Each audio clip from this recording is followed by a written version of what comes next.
कहना चाहती थी।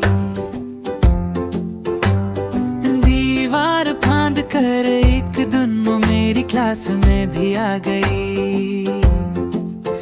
बोली कागज और पेंसिल दो, बस मुझे पढ़ाई करनी है।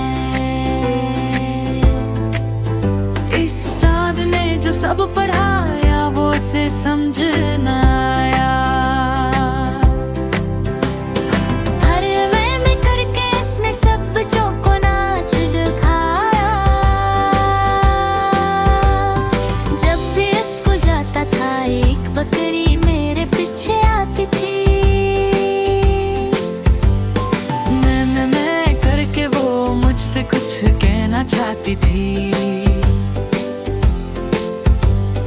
दीवार फांद कर एक दिन वो मेरी क्लास में भी आ गई।